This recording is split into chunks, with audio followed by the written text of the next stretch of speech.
YouTube, this video is for educational and entertainment purposes only. Alright, so because I'm out here and it's nice, let's talk about this other experience that I had last night in the Astral, specifically the one with Ghislaine Maxwell, my father, and Jacob Rothschild, my father, i.e. Michelle Doyle and Kevin Doyle. So, I was in a hospital again. I really do think they're just trying to make me... They're trying to get me isolated in that specific way. And I shouldn't even say them, but it's those that they answer to as well. They're all working together, but you know, if there's anything that 2024 has really taught me, it's, you know, the fallen goddesses and gods are the ones at the tip top. I just didn't expect that growing up. That it would be people that look like me that created the system for us to be enslaved. Designed the way for white people who are oppressors, not all of them, but you know, speaking about those who are, to treat us, you know, teaching them literally everything that they know in regards to harnessing our energy, using magic on us, doing rituals on us, and, you know, getting away with it by being deceitful. Anyway, the hospital. So I'm in this hospital. My mother's there, my father's there, my brother's there. And this happened after 5 a.m., I want to say. And we're all in the hospital. And Michelle starts saying something, talking about herself, and then talking about me being sick.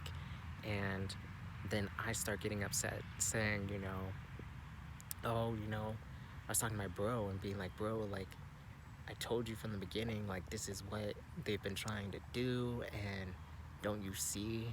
You know, I wish you could see. And I was getting frustrated that this was the situation that I was in, and me wanting to just be like, bro, this is all the things that have happened, and show him essentially all that's happened, instead of tell him all that's happened, and then make him aware that it's these two that have been doing it to not only me, but these are the ways that they are hurting and affecting you. But I didn't have those tools in that moment to be able to just visually show him everything that's happened. And I recognized that. I took a moment and I took a breath. And he was so, that multidimensional body of his, I believe these are the bodies that are like in the head, because this is a very specific multidimensional body. And I'll talk about another experience I had with this one with my parents and him. But he started feeling some type of way, and then he started just breaking down, like tears. He was so, he had so many feelings bottled up of just what my mother has made him feel, and then how I have made him feel, and then my father just being there. You are in the scene, you have no lines. And I just felt all those pent-up energies rise to the surface, and you know, just tears. He was just bawling in his hands. And you know, Michelle was loving the entire show, because she's getting the desired effect of me, not even effect, excuse me, outcome in this situation, of me being in a hospital, locked away, isolated, and my brother wanting to be there for me, but not seeing all that's happened, and then feeling exhausted from the emotional abuse that he has endured from my mother, as well as just the silly games that are being played by her, you know. And not so much, again, my dad, like, he participates, but as above, so below. In these situations, whenever stuff has gone on in our family, in our house, and it's my mother and I butting heads, my brother's just off to the side, and so is my dad. My dad is just stays on silent. Um, so that was the situation, and then, you know, like I said, it's a game for her, for the Maxwell, for Ghislaine, and she was just having a ball, you know, causing chaos. And with how my multidimensional body was responding to being, again, I apologize for how itchy my nose is, y'all. I just need to have Kleenex in my hand all the time. But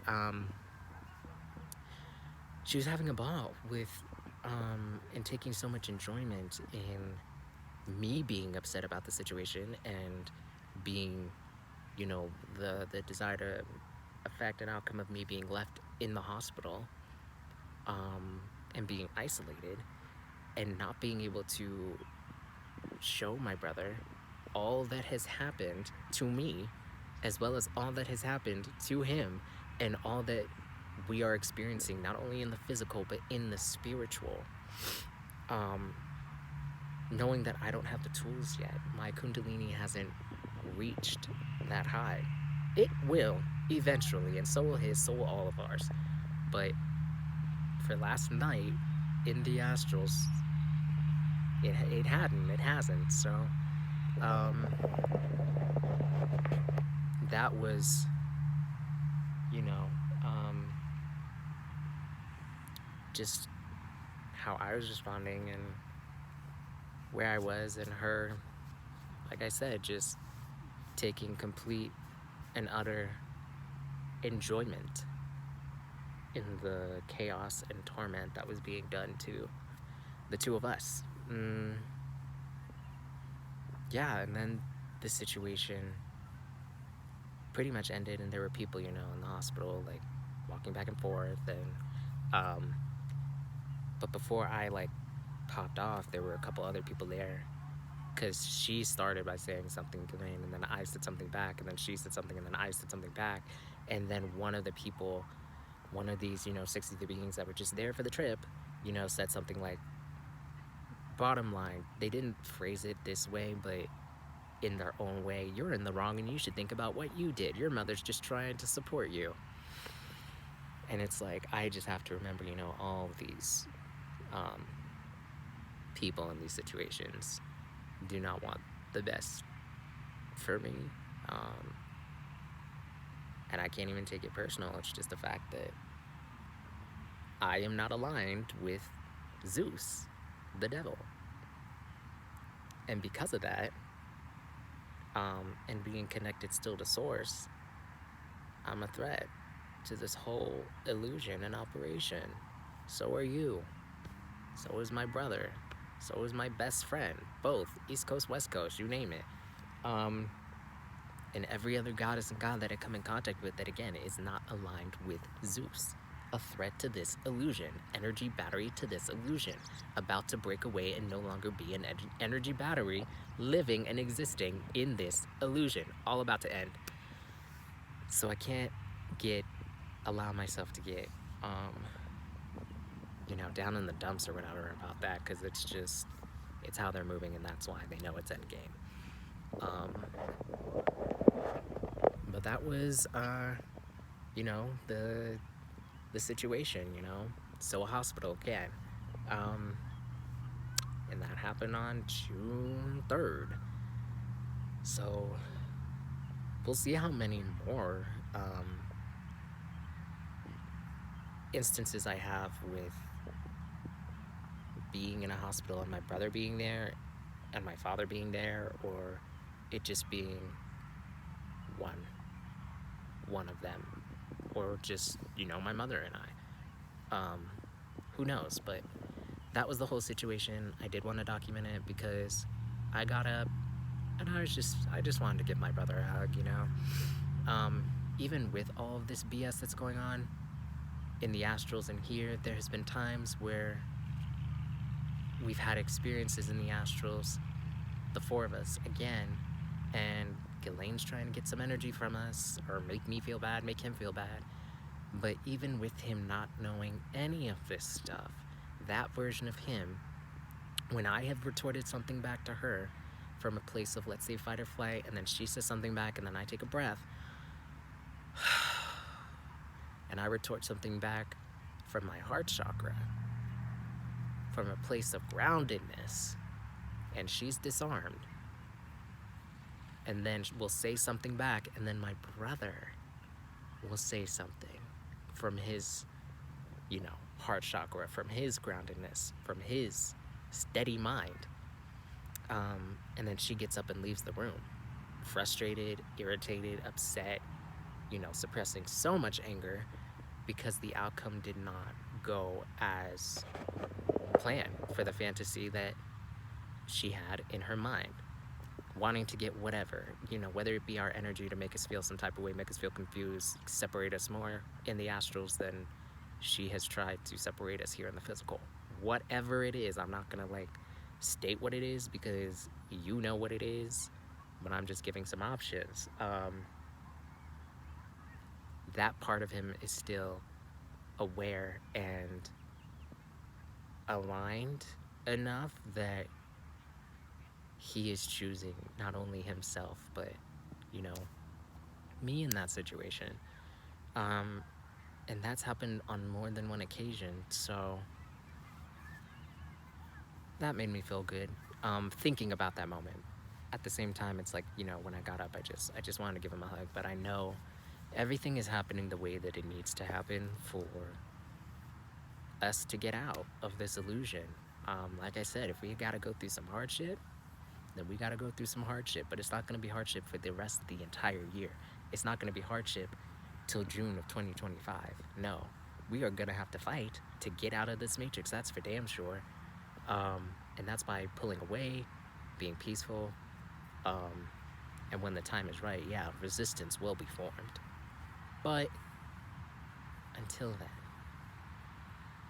everything is unfolding the way that it needs to unfold, for peace to be had, for the ancient beings to be returned and all of the Anunnaki goddesses and gods, for the community to come back into this realm, for balance to be restored back into this realm, and for us to reclaim what is rightfully ours. Whew. I'm gonna end this video here. If you're having any experiences in the astrals that leave you feeling a little uncomfortable, unaligned when you return back to your body, give yourself what you need. Take some deep breaths. If you need to take 10, take 10. If you need to take 110, take 110. Do some yoga if you can, or maybe if you're this type of person, I love doing this too, but just turn on some of your favorite songs and have a little dance party in your room, or go somewhere out, go out and dance, release that energy from your body in whatever way that you can, and give yourself what you need in order to refuel and recharge and restore that energy that was drained, for lack of a better word. This can also be coloring in a coloring book, going to a park and just lying on a blanket, hey, or going for a jog. Or if you're like me, start jogging, and then after 10 steps, walk. Whatever it is. Just, give yourself what you need to make yourself feel better and pull yourself out of that vibration. Now I'm gonna end this video here. I wanna say thank you for watching, and I send peace, courage, protection, and divine cosmic love to all of the divine beings who are remembering who they are. I'll see you on the next one.